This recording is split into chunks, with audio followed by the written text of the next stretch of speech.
최근 과학기술 유공자 예우와 지원에 대한 공청회가 있었습니다. 오늘은 이번에 논의된 내용을 중심으로 과학기술 인력 양성에 대해서 이야기해 보겠습니다. 한양대학교 과학기술정책대학원 김상선 교수와 함께하겠습니다. 어서 오십시오. 안녕하세요. 안녕하세요. 이번 공청회에서 과학기술 유공자 문제를 다루게 된 이유가 있을까요? 지난 2015년인가요? 15년 12월 달에 과학기술 유공자 예우 및 지원에 관한 법률이 제정이 됐거든요. 그래서 이제 이 법은 과학기술 발전에 뛰어난 공헌을 한 과학기술인들을 명예와 긍지를 높이고 또 과학기술인이 존경받는 사회문화 조성을 추진할 것을 주된 목적으로 하고 있는데요. 이 법에 따라서 정부에서는 이제 금년부터 과학기술 유공자를 지정하고 예우 및 사회적 활동 지원 등 과학기술 유공자 제도를 본격적으로 시행할 예정이었습니다. 이번 공청회도 앞으로 5년 동안 중점 추진될 과학기술 유공자의 예우 및 지원에 관한 5개년 계획안에 대해서 이번에 주로 논의가 되었죠. 네. 그렇다면 그동안에는 과학기술 유공자에 대한 지원 제도가 없었다는 건가요? 그렇습니다. 이제 과학기술자가 과학기술이 국가 경제 사회 발전에 미치는 그 역할이나 그 공헌은 커지는 데 비해서 네. 정작 과학기술인들의 공헌에 대해서 국민의 인식들은 별로 높지 않았고요.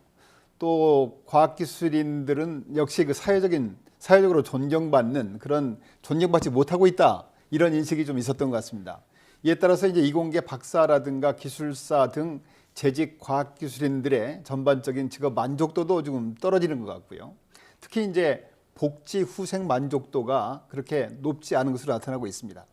물론 정부에서 그동안 다양한 과학기술인 사기 진작책을 강구 추진하고 있지만 이번에 이제 거기에 더해서 과학기술 유공자 제도를 신설 추진하게 된 것입니다. 예, 그러면 과학기술인들의 사기를 좀 높일 수 있는 안들이 나왔을 것 같은데요. 그렇습니다. 네. 이번에 이제 그 계획안에 보면은 먼저는 국민이 공감하는 과학기술 유공자를 지정 발굴하는 그래서 그분들에 대한 어떤 생애 전주기 업적을 중심으로 해서 그 지정하는 세부 기준이라든가 규모라든가 심사라든가 검증이라든가 사후 관리 체계 이런 것들이 이제 담고 있고요. 예. 두 번째는 이제 그럼 그걸 위해서 과학기술 유공자 지원 센터를 설립을 해서 연중 신청 접수를 받게 되고요. 또 후보자를 적극 발굴하기 위해서 후보자 발굴위원회도 구성 운영하게 됩니다. 두 번째는 이렇게 해서 이제 발굴된 분에 대해서 과학기술 유공자에 대한 예우 및 편의 제공에 대한 내용을 담고 있죠. 예를 들어서 이제 대통령이 수여하는 뭐 증서를 뭐 발급한다든가 또는 과학기술 각종 주요 행사라든가 국가 주요 행사에 초청하는 문제라든가 예. 또는 각종 복지 및 편의시설 혜택을 제공하게 되는 것이죠. 세 번째는 그 선정된 과학기술 유공자가 지속적으로 역량을 발휘할 수 있는 그런 활동을 지원할 수 있는 내용들이 포함되어 있는데요. 예. 예를 들어서 뭐 정년 후에도 연구 개발에 계속 참여할 수 있는 기회를 제공해 드린다든가 또는 국가 연구 개발 과제의 기획 평가 또는 자문위원으로 활동하게 해드린다든가 또 요새 이제 개도국 관련해서 국제 협력 그 기회가 많아지거든요. 그래서 이분들이 이제 그런 데 참여함으로 해서 민간 외교에 기여할 수 있게 해드린다든가 또는 뭐 중소벤처기업 자문 또 교육 강연 또 저술 번역 활동 이런 어떤 다양한 활동을 할 수 있도록 지원해 드리고요. 마지막으로는 과학기술 유공자가 존경받는 그런 과학 문화를 조성하는 것입니다. 예를 들어서 이제 과학기술인 명예 전당을 조성한다든가 또 기념우표에 이제 과학기술 유공자들이 담기게 한다든가 또는 뭐 거리, 공원 이런데 그 과학기술 유공자 이름을 붙여서 그런 존경받는 과학 문화 풍토 조성에 기여하고자 생각하고 있는 것입니다. 네. 그럼 이런 계획들이 어떤 절차를 거쳐서 확정이 되고 또 시행이 되게 될까요? 이번에 이제 공청회에서 폭넓게 의견을 수렴하고요.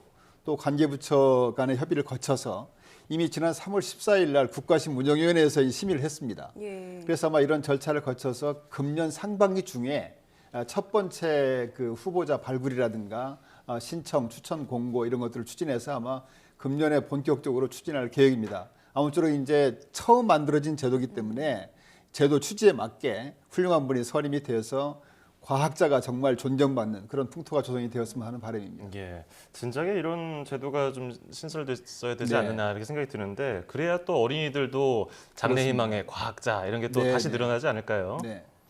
그래서 이제 사실 우리나라가 그 최빈국이었지 않습니까? 66년도 키스트가 만들릴 때만 해도 그냥 빈국이 아니라 최빈국이었거든요, 사실은. 그 최빈국 상태에서 오늘날 10대 교역국으로 성장하기까지에는 뭐 여러 가지 원인이 있겠지만은 과학기술의 역할을 부인할 수가 없죠. 또 특히 이제 최근에 와서는 과학기술이 어떤 제조 경쟁력 외에도 국가안보라든가 정치 외교라든가 문화 예술 체육 이런 여러 분야에 또 삶의 질 향상이라든가 사회 문제 해결에 그 과학기술이 그 역할 해주기를 지금 요구받고 있습니다. 그런데 결국 이런 과학기술은 결국은 과학기술인들의 양어깨에 달려 있지 않습니까? 예. 그래서 앞에서 말씀드린 것처럼 그 우리가 이제 지금까지 과학기술이었다면은 앞으로 대한민국의 미래도 과학기술에 달려 있고 결국 과학기술인 어깨에 달려 있기 때문에 뭐 과학기술이 중요하지 않습니까? 근데 이걸 어떻게 해야 되느냐? 지금 말씀하신 것처럼 자라는 꿈나무들이 과학자를 향한 꿈을 꾸게 되고 이런 청소년들이 세계적으로 저명한 훌륭한 과학자가 될 수 있도록 키워주고요. 그 아이들이 이제 대한민국이 과학기술 강국으로 가는데 견인하는 주인공이 되어야 된다고 생각이 됩니다. 이를 위해서 무엇보다도 과학기술인이 존전받는 그 과학 문화 풍토 조성이 중요한데요.